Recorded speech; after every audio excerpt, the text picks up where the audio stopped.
Ju njohim me edicionin informativ të lajmeve. Kjo është Radio 7.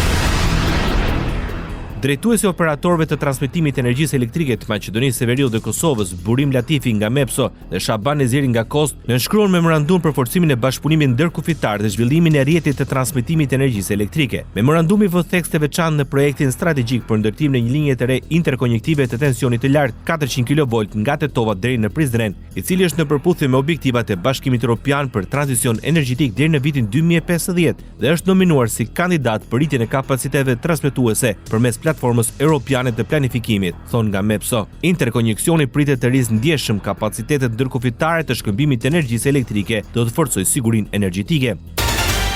Me njerë ka reaguar dhe koalicioni Vlen. Në një kumtes për media thuhet se projekti strategjik jo vetëm që lidh dy qytete shqiptare, po forcon identitetin energjetik, ekonomik dhe politik në rajon. Në nënshkrimin e memorandumit të bashkëpunimit mes kompanisë MEPSO dhe KOST-it për ndërtimin e linjës interkonjektive 700 kV Tetov-Prizren, është një prej zhvillimeve më domethënëse të dekadës në fushën e energjisë, thuhet në reagimin e koalicionit Vlen. Rajoni.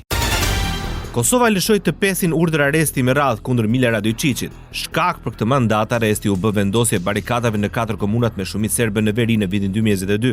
Në atë kohë Radojčić ishte në kryetari listës serbe dhe sipas kësaj partia ishte i pranishëm në barikada në fund të korrikut 2022, pavarësisht se kishte urdhër për arrestimin e tij të lëshuar në shkurt të atij viti për shkak të friksimit të dëshmitarëve në rastin Brezovica që ka të bëjë me korrupsion dhe ndërtime të palishme.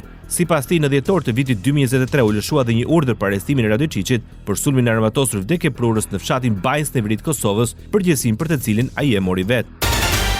Marrëdhëniet ndërmjet Shqipërisë dhe Kosovës ishin në thelb të takimit ndërmjet kryeministrit Albin Kurti dhe ambasadorit të Shqipërisë në Prishtinë Petrit Malej. Sipas njoftimit nga kryeministria, ata diskutuan për thellimin e bashkëpunimit ndërmjet dy vendeve në fusha të ndryshme duke përfshirë ekonominë, infrastrukturën, sigurinë dhe fusha të tjera në kuadër të cilave po zbatohen marrëveshjet e nënshkruara ndërmjet Qeverisë së Republikës Kosovës dhe Qeverisë së Republikës së Shqipërisë. Gjatë këtij takimi u diskutua edhe për procesin e konstituimit të kuvendit dhe forcimin e institucioneve të legjislaturës së nëntë. Radio 7, zëri pozitiv i qytetit. Kryetaria e Kuvendit Elisa Spiropali nga samiti i Asamblesë Parlamentare të NATO-s mbajtur në Bruksel konfirmoi qëndrimin e Shqipërisë se përkrah të drejtën e Izraelit për vetëmbrojtje. Ajo i bëri thirrje Iranit të ndërpresë aktivitetet bërthamore dhe raketat balistike dhe të respektojë ligjin ndërkombëtar. I bëjmë thirrje Iranit të ndërpresë aktivitetet e tij bërthamore dhe të raketave balistike dhe të veprojë në përputhje me detyrimet e tij sipas ligjit ndërkombëtar, përfshirë traktatin për mospërhapjen e armëve bërthamore. Një botë që po del jashtë kontrollit kërkon që ne të jemi shumë vigjilentë të gjitha frontet, përfshirë rajonin ton.